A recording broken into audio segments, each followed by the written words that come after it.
TGIF. And for the Toronto Blue Jays, their string of 15 straight games versus teams below 500, including the three worst teams in all of baseball, comes to an end this weekend.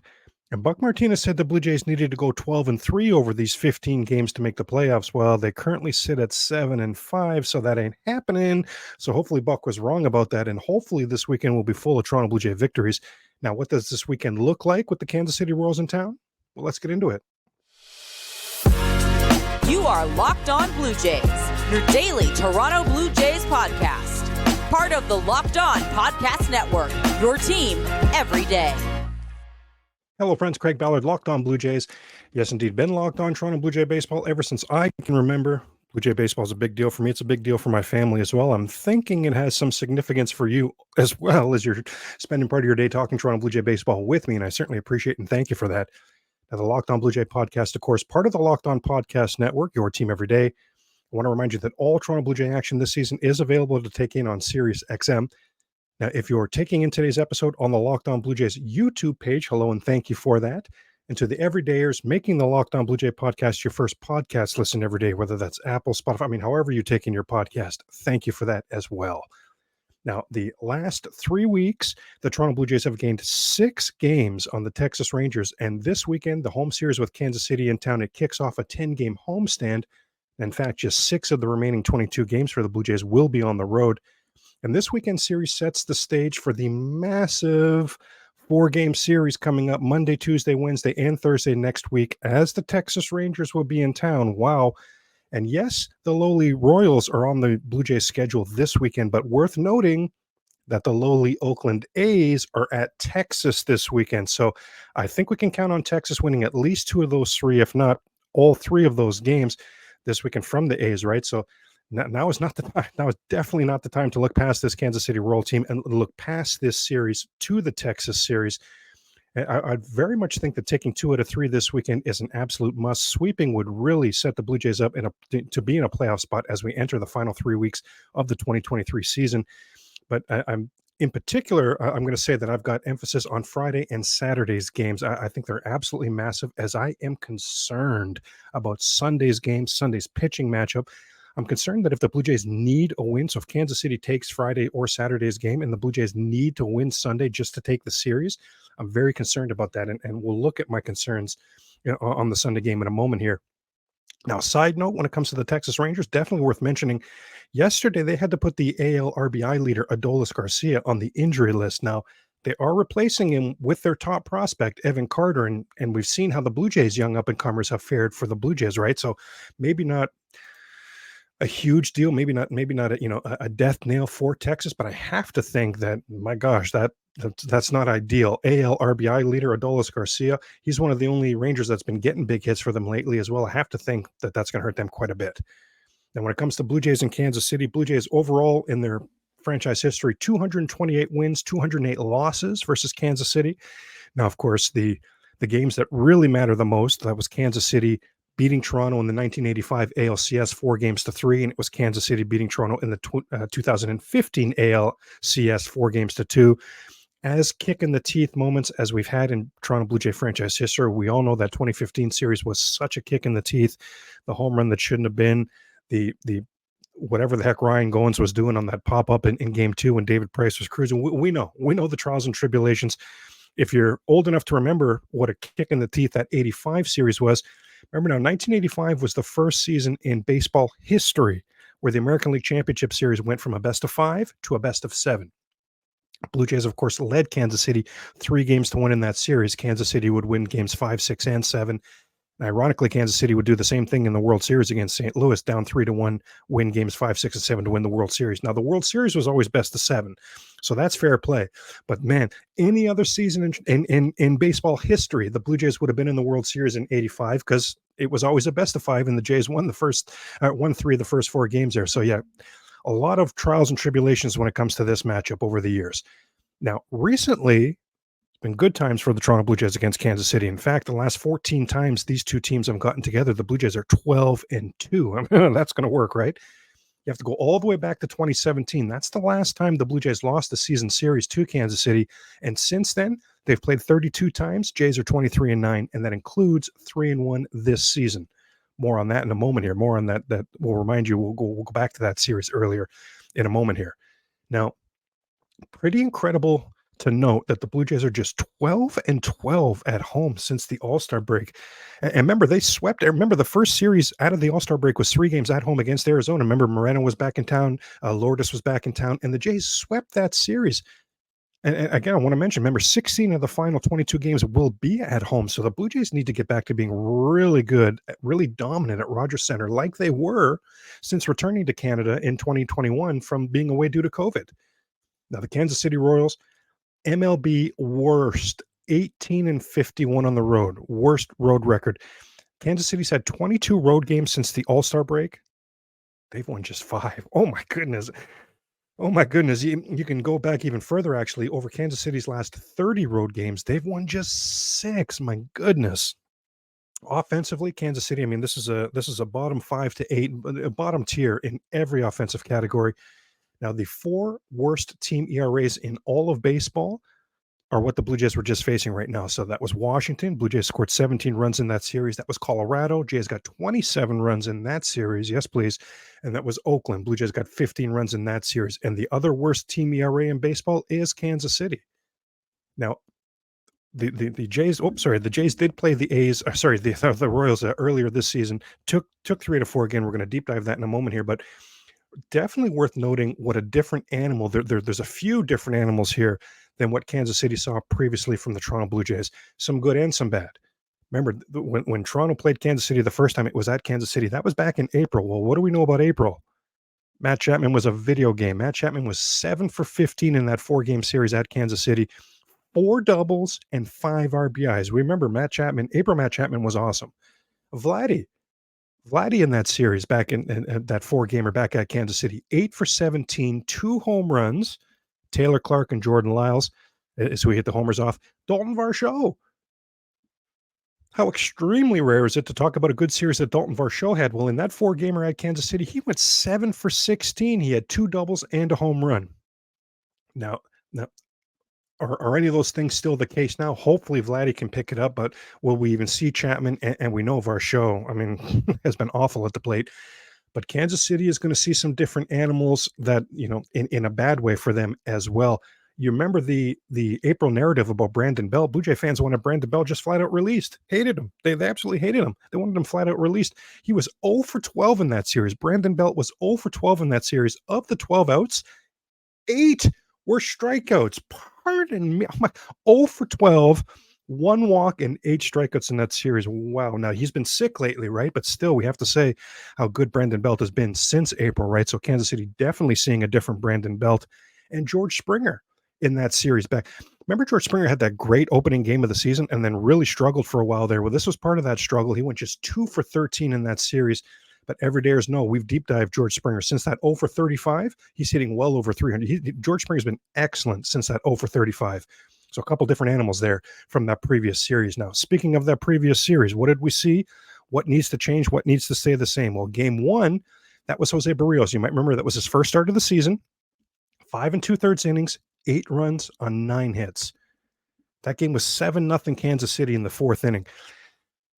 2022, Jose Barrios had the worst ERA in the league. Well, his first start, if we're being honest, the next one against the Angels too, really his first 2 starts of 2023, he was 2022 Jose Barrios. Now credit, I mean, as much credit as I can possibly give a pitcher as I want to give to Jose Barrios for the way he's turned things around this season. Yes, absolutely. But that first game, if you take your mind's eye back, I remember so clearly 9 hits, right? So you can imagine Barrios is constantly backing up third base and backing up home plate on hits, right? And his body language as he was going to back up third, as he was going to back up first, I remember so clearly, head down, and just his body language is telling the story of, oh my gosh, this again? 2023 is going to be like 2022? Oh my gosh. And again, to his credit, has he ever righted that ship? Game 2, we saw Franmil Reyes, if I can say it right, sorry. He had a solo home run off of tonight's starter, Yusei Kikuchi. That was in the bottom of the 2nd. That made it 1-0. The Jays would score 1 in the 3rd to tie it, 1 in the 4th for the lead. Dalton Varsho solo home run in the 6th, and then 1 more in the 8th.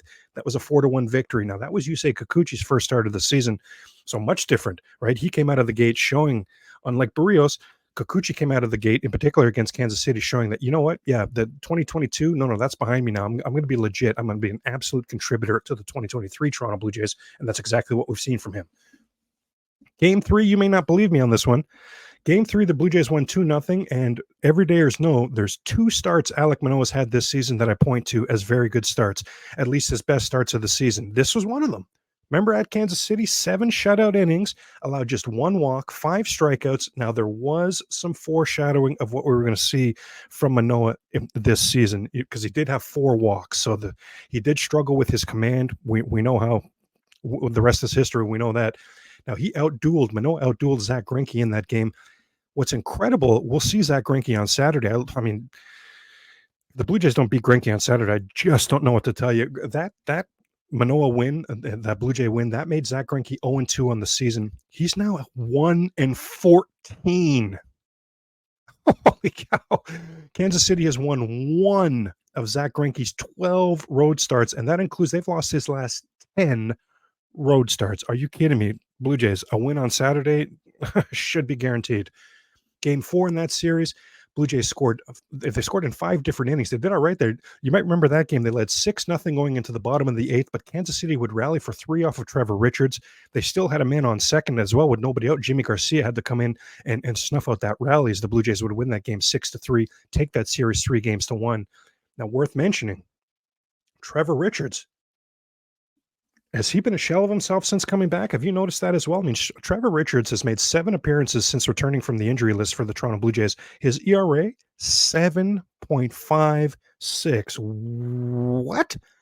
Wow. Now, in that game 4, Vlad, for the second game in a row, had 3 hits. Vlad hit Kansas City very well in that series. Hopefully some cause for optimism for him in this series. More Toronto Blue Jay deep diving in just a moment, but first I wanted to talk about Bird Dogs. Bird Dogs stretchy shorts and pants, well, they'll make you look good. Bird Dog stretch khaki shorts are designed to fit slimmer through the thigh, and they give you that sculpted look, and they fit way better than regular shorts that are made of that stiff, restricting cotton. Bird Dog has fixed that issue by inventing cloud knit fabric that looks just like khaki, but it stretches so you get a way slimmer fit without having to sacrifice movement. Bird Dog uses anti-stink sweat wicking fabric that keeps you cool and dry all day long. Bird Dogs are functional for any occasion. You can wear your Bird Dog shorts or stretchy or pants to the golf course, to a date, evening out, a workout, lounging, and to work. I mean, you name it, Bird Dogs is there for you there.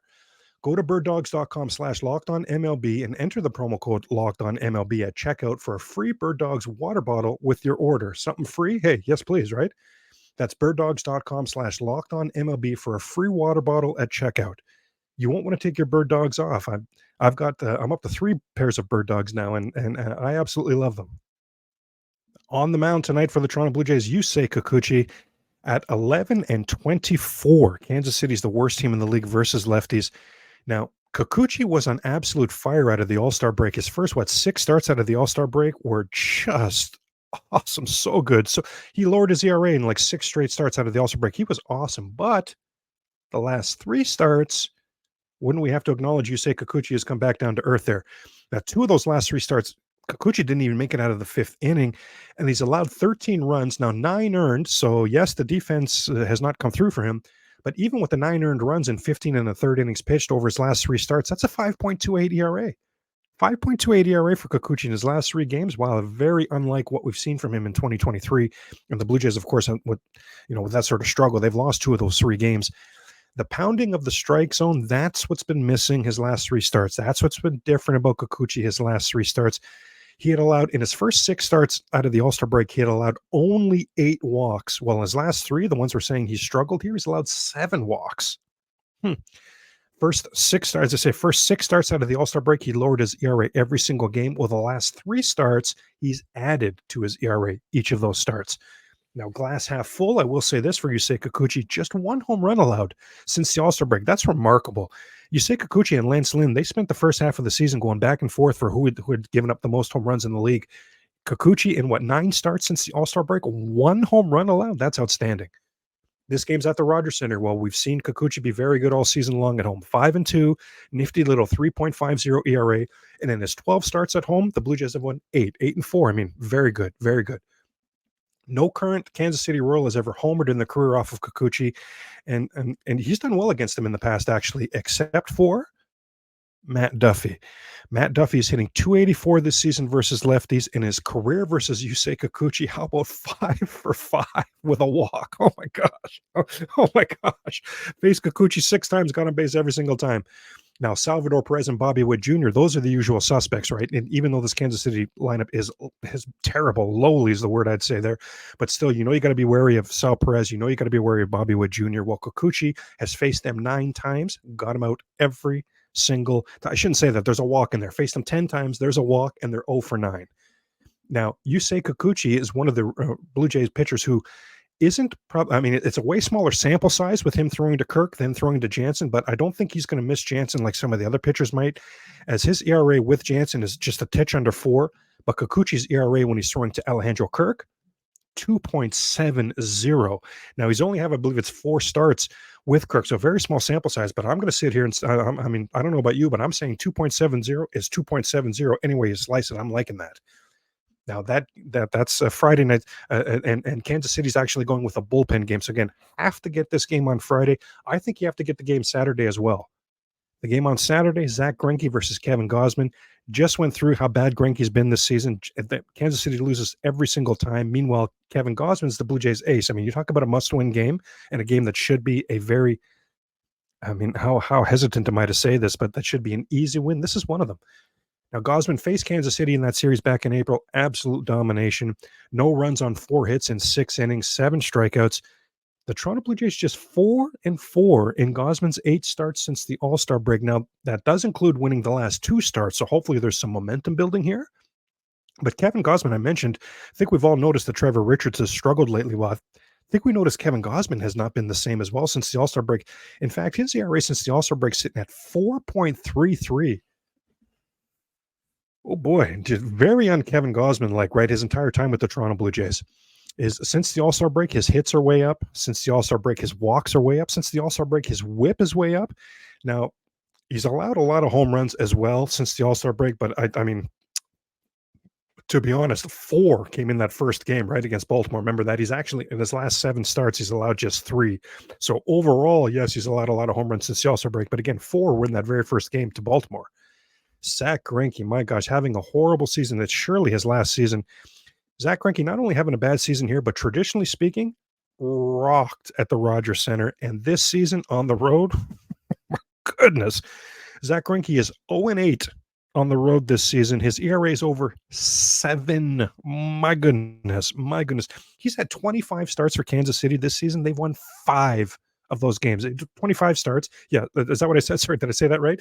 He's had 25 starts for Kansas City this season. They're 5-20 and 1-11 on the road, as I was mentioning earlier. And again, I want to remind you, Kansas City's lost Zach Greinke's last 10 road starts. Further to that, as if that's not enough cause for optimism, this current Blue Jay roster has hit Zach Greinke. They're 39 for 119. That's a 328 average career against Zach Greinke. Now we're going to turn our attention to Sunday's game. Why am I so concerned with Sunday's game? It's Jose Barrios, so we've got some cause for optimism. He's 4-5 with a 3.47 ERA at Rogers Center. Now, even last season when Barrios led the league, had the worst ERA in the league, the Blue Jays were still 14-2 when he started at Rogers Center, and they did well when they brought him over in 2021 with his starts at home as well. So the Blue Jays were kicking serious butt when Barrios was starting at home for them. That has changed. And I hope we're going to see that turn right back around. The Blue Jays have lost Barrios' last 4 home starts. Now, they've totaled just 8 runs, right? We've seen from Barrios lately, he's getting that Kevin Gausman treatment where he's not getting a lot of run support. They've totaled just 8 runs in those 4 games, but he himself, truth be told, he himself has gotten hit way more lately than he had been in the past. Now, one good thing about that Sunday game, it's a day game. Barrios has been cash money in day games. How about a 2.06 ERA in day games? Is that good? Is that going to work? Wow. So, Craig, why are you so concerned then? Well, the opponent, lefty Cole Reagans. I mean, this guy comes over in the Aroldis Chapman trade midseason from Kansas City. He's 6-4 on the season with an ERA of 3.00. And Kansas City's had 8 starts for Kansas City. They're 4-4. In a lot of situations, I'm not going to be impressed with that. Neither one of us are, right? But when you talk about Kansas City, who's so bad, and they're playing 500 ball with this guy on the road, with this guy on the mound, I mean, sir, my goodness. In his 8 starts with Kansas City, how about this? Cole Reagans is 3-1. His ERA in his 8 starts with Kansas City, 1.73. Since he's come to Kansas City, opponents have a 554 OPS. I didn't even know OPS could go that low. 41 in the third innings pitched as a Kansas City Royal, just 1 home run allowed. And in those 43 and 1/3 innings pitched, how about 56 strikeouts? I'm very concerned. I'm very concerned about Sunday for the again. That can't be a must-win game. If the Jays don't win on Friday or Saturday, Sunday becomes a must-win game. And I just don't want. Oh my god! Now, every dayers know, right? Truth be told, the Jays have been so much better this season against lefties than they were last season. They're the worst team, certainly the worst contending team last season against lefties. They've been significantly better this season, hitting much better. Now, one thing that is worth mentioning: there's no team in baseball, as much as the Jays have improved against lefties this season. There's no team in baseball that's hit fewer home runs against lefties than the Toronto Blue Jays. Cole Reagans is a very hard thrower. Now, his only pitch that's been hit really has been that cut fastball, so Blue Jays try to pick on that, absolutely. Everything else has been really good. Reagans will strike you out with his four-seamer. That's in the very high 90s, like very high 90s, like 98, 99, high 90s. He'll also strike you out with his changeup. He'll also strike you out with his slider. This guy is a strikeout and a ground ball machine. A strikeout machine, a ground ball machine, and a lefty. Now, thank goodness he's not a soft throwing lefty, right? Or that would be the triumvirate. Is that the word I'm looking for? That would be the perfect storm that always beats the Blue Jays. Hopefully, the Blue Jays will be able to connect with his cut fastball at some point today. But that this is a strikeout and a ground ball machine is typically the sort of pitcher that gives the Toronto Blue Jays fits. Baseball playoffs, as we know, are approaching, and the NFL, as of last night, is here. Well, get ready for the NFL season with incredible offers from FanDuel, America's #1 sportsbook. Right now, new customers can bet $5 and get $200 in bonus bets guaranteed. Plus, all customers who bet the $5 will get $100 off of the NFL Sunday ticket from YouTube and YouTube TV. Now is the best time to join FanDuel. The app is easy to use, and you can bet on everything from player spreads to props and more. So visit FanDuel.com/lockedon and kick off the NFL season with an offer you won't want to miss. FanDuel, official partner of the NFL. Now, let's turn our attention to the out-of-town scoreboard. What do we need to be watching this weekend? We know the Blue Jays of Seattle, Texas, and Houston. Blue Jays need to finish ahead of just one of those teams to make the playoffs for 2023. Seattle is at Tampa Bay. So upset. It's a 4-game series. Seattle won last night, 1-0. Are you absolutely kidding me right now, Tampa? At home, you couldn't even score one. I know Seattle's good, but Tampa, a lot of times the Blue Jays are good, and they come to town, and you got no problem smacking us around. So really couldn't even get a. If you were to tell me going into Thursday night Seattle-Tampa Bay game that Seattle was going to score just one, I'd have been on cloud nine. That's a win for Tampa. That's a loss for Seattle. So disappointed in that. Tonight's game, George Kirby, absolute stud against likely a bullpen game for Tampa. I can't like that, but man, if Tampa can find a way to win tonight, because on the weekend, Seattle's got a pair of rookies there, Brian Wu and Bryce Miller, against some veterans for Tampa, Aaron Savali and Zach Eflin. So I really, even with losing game 1 in this series, I hope Tampa can find a way to split this series. If Tampa can win 2 out of 4 here and the Blue Jays win 2 out of 3 against Kansas City, then that will mean over the course of the weekend, the Blue Jays gain ground on Seattle. I'm going to be happy with that. I'm going to take it. And of course, really gain ground if the Blue Jays can end up with a sweep over Kansas City.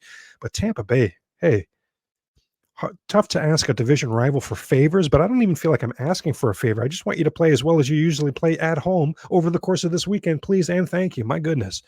Now, we know the Blue Jays' best chance to stay ahead of any of these 3 teams here, Seattle, Houston, Texas, is Texas.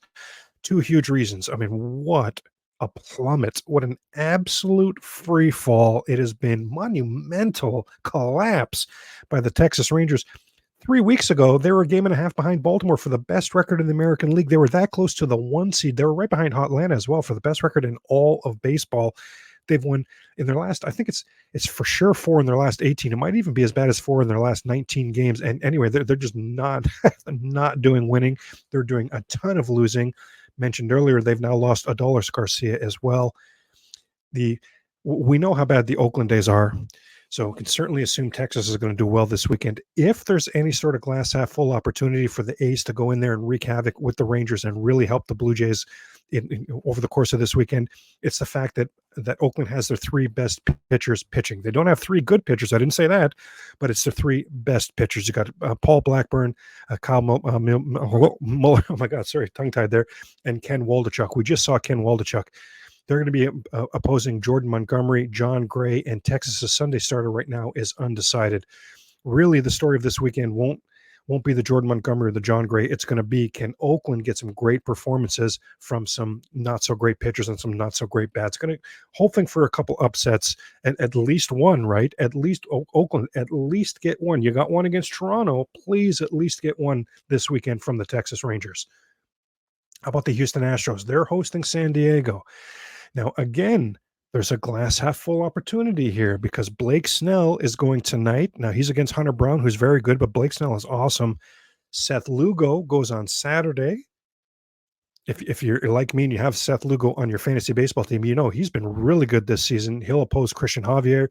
And then Rich Hill, the 74-year veteran, however long he's been in baseball, he goes against the rookie JP France. It couldn't be more opposite, that Sunday matchup. Really old lefty veteran Rich Hill against really young JP France, a rookie for the Houston Astros. Man, Houston's 27-16. Houston's outstanding. They've been really good against lefties this season, and they're going to face 2 this weekend, right? Blake Snell and Rich Hill. But man, Snell going tonight, Lugo going tomorrow. San Diego, we know they've scuffled all season long, nowhere near playing to their potential, not even close. I still have to think that at best Houston's going to get 2 out of 3 this weekend. Can these guys, can San Diego come up with 2 out of 3? Boy, that would be nice. Man, that would be nice. Man, that would be nice. Again, we know Texas is the chance, yes, but for me, I'd like a few eggs in that basket, right? I'd like a few opportunities. Because remember now, as difficult as this may well be, the Blue Jays are trying to thread this needle right here and have a perfect scenario where they're the 3rd wild card team. So on the surface, when you think about what our expectations were coming into the season, that's a step backwards, yes. But when you look at the actual reality of what that would mean, the 3rd place wild card team is going to play the Minnesota Twins in the first round of the playoffs. And I'm huge on be careful what you wish for, yes.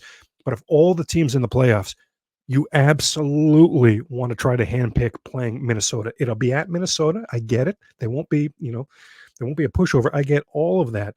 But you certainly don't want to go to Tampa Bay. We know that's been a house of horrors. You certainly don't want any part of Baltimore in the first. And if we can avoid Baltimore, period, the Baltimore Orioles have just slapped around the Toronto Blue Jays this season. So at Minnesota, that's the needle the Blue Jays are trying to thread here.